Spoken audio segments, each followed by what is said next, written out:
नमस्कार दोस्तों, मेरा नाम है रजनीश। स्वागत करता हूं आपका हमारे YouTube channel connecting India EXIM solution में।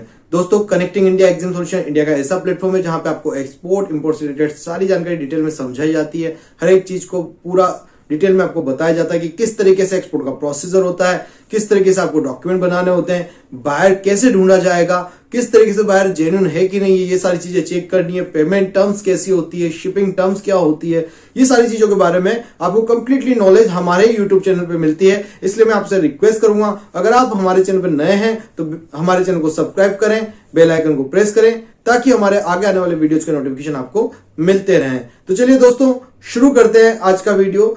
जैसा कि आपने टॉपिक में देखा कि इंडिया से भूटान कैसे एक्सपोर्ट किया जाए, किस तरीके से एक्सपोर्ट किया जाए और इसका क्या प्रोसीजर रहता है। तो दोस्तों, मोस्टली नियर बाई कंट्री में एक्सपोर्ट करना बहुत इजी होता है और बहुत ही कम रिस्क फुल होता है, जिसमें आप जैसे आप किसी भी नियर बाई कंट्री को रख लीजिए, जैसे नेपाल हो गया, भूटान हो गया, या आपका कोई भी श्रीलंका वगैरह जो आपकी नियरेस्ट कंट्रीज है, आप क्या कर सकते हैं, वहां जाके विजिट कर सकते हैं, बायर से मिल सकते हैं। तो वहां ऐसी नियर बाई कंट्रीज में शिपमेंट करना हमारे लिए हमेशा ही इजी होता है और कम रिस्क वहां पे हमें उठानी पड़ती है। तो भूटान बहुत अच्छा कंट्री है इंडिया से जो भी एक्सपोर्ट होता है उसके लिए।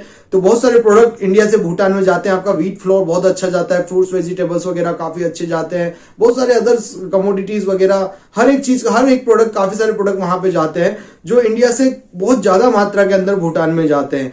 अब भूटान में जो है आप एक्सपोर्ट करेंगे तो वो जाएगा आपका बाय रोड ही, ठीक है। तो हमेशा आपको बॉर्डर टू बॉर्डर काम करना पड़ता है, ठीक है। हमारे इंडिया के बॉर्डर पे भी आपको कस्टम क्लियरेंस कराना होता है और भूटान के बॉर्डर पे भी आपको कस्टम क्लियरेंस कराना होता है। तो मोस्टली प्रोडक्ट हमारा फ्रूट्स, वेजिटेबल्स, व्हीट फ्लोर वगैरह, व्हीट वगैरह, काफी सारी चीजें यहां से एक्सपोर्ट होती है और भूटान काफी मात्रा में इंडिया के साथ बहुत अच्छा खासा ट्रेड करता है। सारी डिटेल आपको स्क्रीन पे दिख रही होगी। काफी सारे प्रोडक्ट जो भूटान हमसे लेता है उसकी भी डिटेल आपको स्क्रीन पे दिख रही होगी। तो इंडिया और भूटान का ट्रेड काफी बहुत पुराना है और काफी टाइम से दोनों एक दूसरे से काफी अच्छे व्यापारिक संबंध रहे हैं। तो इंडिया से अगर आप भूटान एक्सपोर्ट करना चाहते हैं तो ये वीडियो कंप्लीटली आप देखें, एंड तक देखें, स्किप ना करें, जिससे आपको कंप्लीटली नॉलेज मिल जाए कि आप इंडिया से भूटान कैसे और किस तरीके से एक्सपोर्ट कर सकते हैं, और वो भी आपका बाय रोड, जिसमें आपको दोनों साइड अगर बॉर्डर के कस्टम क्लियरेंस की जरूरत पड़े तो वो सारी चीजें आपको कैसे करवानी रहेगी, क्या क्या आपको कंप्लीट करना रहेगा, वो सारी चीजें हम आपको इस वीडियो के माध्यम से आपको बता देंगे। तो दोस्तों, शुरू करते हैं। अगर आप भूटान में एक्सपोर्ट करना चाहते हैं, बाय रोड आप कोई चीज भेजना चाहते हैं, तो उसके लिए क्या प्रोसीजर रहेगा, किस तरीके का सेटअप आपको करना है। तो मान लीजिए अगर आपको भूटान में मैदा का, व्हीट फ्लोर का एक्सपोर्ट करना है तो किस तरीके से उसको किया जाएगा। तो सबसे पहले आपको क्या करना पड़ेगा, सबसे पहले आपको एक फॉर्म डिजाइन करनी पड़ेगी। पहले आपको किसी भी कंपनी का नाम, आपकी कंपनी का नाम सोचना पड़ेगा कि भाई हम किस नाम से हमारा एक्सपोर्ट शुरू करेंगे। फिर जब आप कंपनी नाम डिसाइड कर लेंगे उसके बाद आपको उस कंपनी के नाम पे एक जीएसटी नंबर ले लेना है। जब आपका जीएसटी आ जाता है उसके बाद आपको बैंक अकाउंट खुलाना पड़ता है। बैंक अकाउंट खुलाने के बाद आपको आपका इंपोर्ट एक्सपोर्ट कोड बनाना पड़ता है। इंपोर्ट एक्सपोर्ट कोड आपका हम भी बना के दे देते हैं बहुत नॉमिनल फीस के अंदर। तो आप हमसे स्क्रीन पे दिए गए नंबर पे कांटेक्ट कर सकते हैं। जब आपका इंपोर्ट एक्सपोर्ट कोड बन जाता है उसके बाद आपको रिलेटेड प्रोडक्ट, जो भी आपका प्रोडक्ट रहता है उससे रिलेटेड कुछ सर्टिफिकेट और डॉक्यूमेंटेशन करने रहते हैं या कुछ डॉक्यूमेंट बनाने रहते हैं। जैसे अगर आप आटे का अगर एक्सपोर्ट करने जा रहे हैं या मैदा आप एक्सपोर्ट करने जा रहे हैं तो उसके लिए आपको पहले एपिडा का लाइसेंस लेना पड़ेगा और उसके साथ साथ आपको फसई का लाइसेंस, सेंट्रल लाइसेंस आपको लेना पड़ेगा। देखो, फसई में दो तरीके के एफएसएसआई के दो तरीके के लाइसेंस होते हैं, एक होता है सेंट्रल, एक होता है स्टेट, ठीक है। तो हमेशा एक्सपोर्ट करने के लिए कहीं पे भी हम एक्सपोर्ट करें, किसी भी कंट्री में करें, भूटान नहीं, किसी भी कंट्री में अगर हम एक्सपोर्ट करें तो हमें एफएसएसआई का सेंट्रल लाइसेंस ही लेना पड़ेगा। जब आप इन सब डॉक्यूमेंटेशन के साथ तैयार हो जाते हैं तो आप सीधा आपके बैंक में जाएंगे। बैंक में जाके आप एडी कोड के लिए अप्लाई करेंगे और आपको एक एडी कोड का पूरा एक फॉर्म होता है। आप चाहो तो हम आपको प्रोवाइड करा देंगे। वैसे बैंक के पास सारा फॉर्मेट होता है, बैंक आपको उस पर कंप्लीटली आपका ऑथराइज डीलरशिप कोड उनका दे देती है और सारी चीजें उस पर मेंशन रहती है। बैंक के लेटर हेड के ऊपर वो आपको एडी कोड मिलता है। वो एडी कोड लेके आपको देना पड़ता है आपके कस्टम क्लियरेंस एजेंट को। कस्टम क्लियरेंस एजेंट कौन होता है? जो बॉर्डर के ऊपर आपके प्रोडक्ट की कस्टम की क्लियरेंस करवाएगा, तभी जाके वो माल आगे जा पाएगा, ठीक है।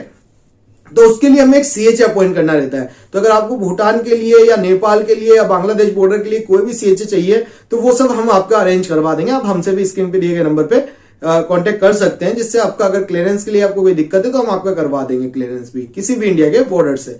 ठीक है, तो आपका सबसे पहले एक CHA वहां पे होना चाहिए, उसको आप भेजेंगे आपका एडी कोड, आपका IC, आपका GST और कुछ लेटर हेड्स वगैरह जो भी रिक्वायरमेंट उनकी रहती है, फिर वो आपका पोर्ट के ऊपर रजिस्ट्रेशन करा देते हैं। मतलब एक्सपोर्ट करने से पहले ये सब तैयारियां हमें कर लेनी है पोर्ट रजिस्ट्रेशन तक। फिर जब आपको बायर मिल जाता है, या आप भूटान विजिट कर लें, वहां पे जाके देखें कौन कौन लोग बल्क में आपका इंपोर्ट करते हैं, या आप डेटा कलेक्ट कर लें हमसे कि जो जिससे आपको भूटान में कौन कौन बायर है, कौन कौन से प्रोडक्ट के बायर हैं, वो आपको उससे मिल जाएंगे। तो आप जब डेटा को पढ़ेंगे तो उसमें से आपको काफी सारे बायर के नाम पता चले जाएंगे। तो आप क्या करेंगे, या तो आप डायरेक्टली जाके भूटान में विजिट कर लो, विजिट करके आप बायर से मिल लो, बायर से मिलके वहां पे आप डील बना के आओ कि भाई ये मेरा प्रोडक्ट है, ये प्राइस में आपको यहां तक मैं पहुंचा दूंगा, और इंडियन करेंसी में आराम से वो ले लेते हैं, उनमें कोई दिक्कत वाली बात नहीं, वो सब कन्वर्ट हो जाता है सारी चीजें, तो आपको करेंसी का कोई इशू नहीं आएगा ऐसा कोई।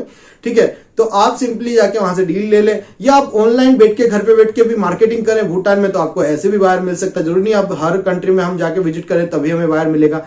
तो जब बायर फाइनलाइज हो जाता है, ऑर्डर फाइनलाइज हो जाता है, तो हमें पता करना है कि किस तरीके से कितना मटेरियल हम भरेंगे।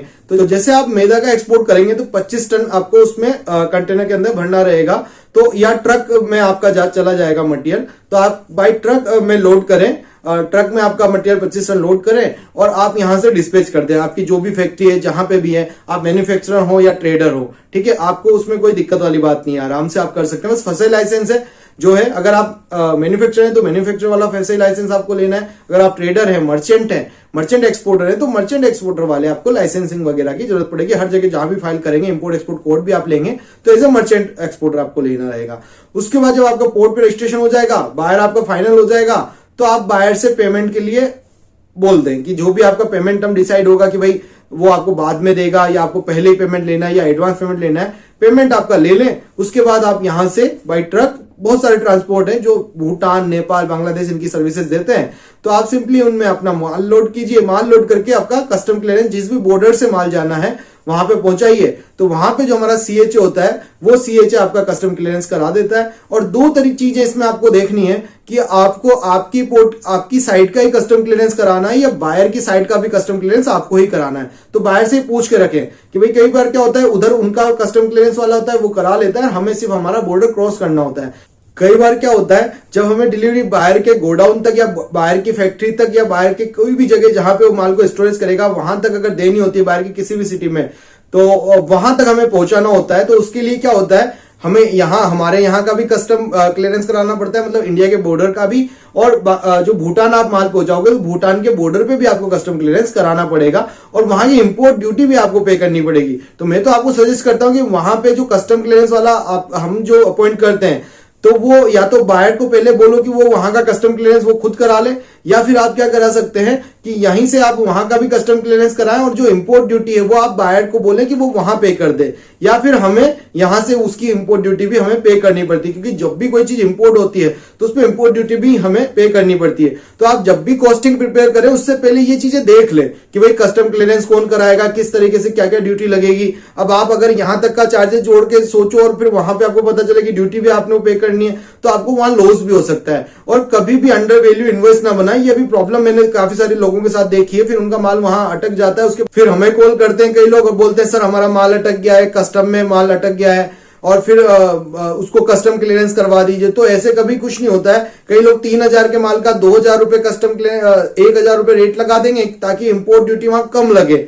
तो कस्टम वाले इतने तो बेवकूफ है नहीं कि वो सोचे कि 3000 का माल 1000 में कैसे जा रहा है। तो कई लोग ऐसा कर देते हैं, जो कि आपको नहीं करना है। कोई आपको सजेस्ट करे तो ऐसा मत करना। अगर आप नए एक्सपोर्टर हैं तो कहीं ना कहीं आपको प्रॉब्लम आ जाएगी और आपका माल फंस सकता है कस्टम में, सारा का सारा आपका नुकसान हो जाएगा। तो ऐसी चीजों से बचे। तो आपको अगर इसी तरीके की प्रैक्टिकल नॉलेज चाहिए एक्सपोर्ट के लिए, तो आप हमारे चैनल को सब्सक्राइब करें, बेल आइकन को प्रेस करें, ताकि हमारे आगे आने वाले वीडियोस के नोटिफिकेशन आपको मिलते रहे। आई होप आपके सारे डाउट क्लियर हो गए। और अगर आपको फिर भी कोई जानकारी चाहिए तो आप हमारे स्क्रीन पे दिए गए नंबर पे हमें कॉल कर सकते हैं, डायरेक्ट मुझसे बात कर सकते हैं कि किस तरीके से आपको शिपमेंट करना होगा। और अभी हमने आप लोगों के लिए ऑनलाइन क्लासेस भी चालू कर दी है। तो अगर आप हमारे साथ मिलकर एक्सपोर्ट करना चाहते हैं, सीखना चाहते हैं, एक्सपोर्ट की सारी बारीकी को समझना चाहते हैं, तो आप हमारे ऑनलाइन ट्रेनिंग कोर्स को ज्वाइन कर सकते हैं। मिलते हैं हमारे नेक्स्ट वीडियो में।